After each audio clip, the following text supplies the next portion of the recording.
सतीश रैमा गरिमा recording studio Gujarat में हदी लगैले या परलौ से नूरबा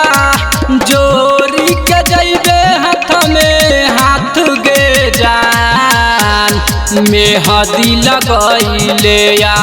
परलौ से नूरबा जोरी के जबही हाथ में हाथ गे जान कवन भेलौ हमारा से ये तना कसूराबा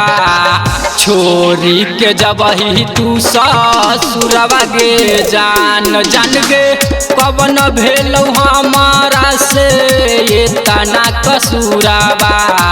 छोरी के जबही अब ससुरबा गे जान छोरी के जबही अब ससुरबा गे जान डीजे सुमित सतीश रैमा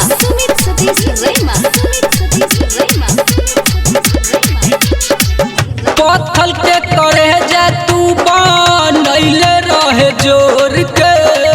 हम नहीं जानाली की चाल जाइबे छोड़ के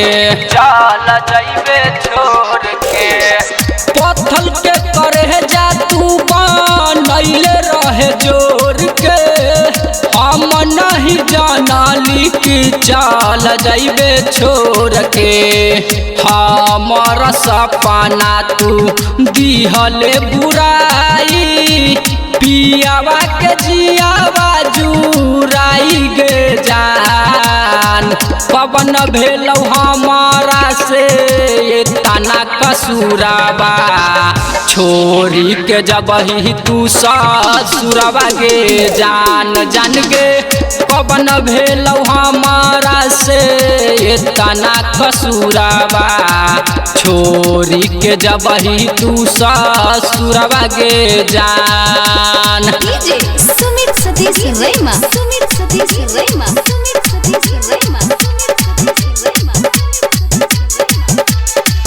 दीपेश दिल दहार छोड़ के चल गईले दूरी साजन संगम के ना बुझाले मजबूरी बुझाले मजबूरी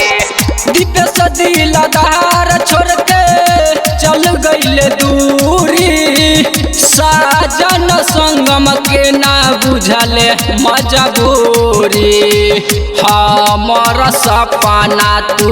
दिहले बुराई पियावा के जियावा जुराई गे जान पवन भेलौ हमारा से तना कसूराबा छोरी के जबही तू ससुरबा गे जान जान गे पवन भेलौ हमारा से तना कसूराबा छोरी के जबही तू ससुरबा गे जान मेहदी लगैले या परलौ से नूरबा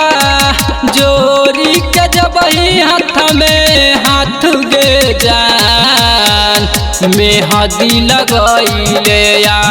परलौ से नूरबा जोरी के जबही हाथ में हाथ गे जान कवन भेलौ हमारा से तना कसूराबा छोरी के जबही तू ससुरबा गे जान जान गे कवन भेलौ हमारा से तना कसूराबा छोरी के जबही तू ससुरबा गे जान गरिमा रिकॉर्डिंग स्टूडियो गुजरात।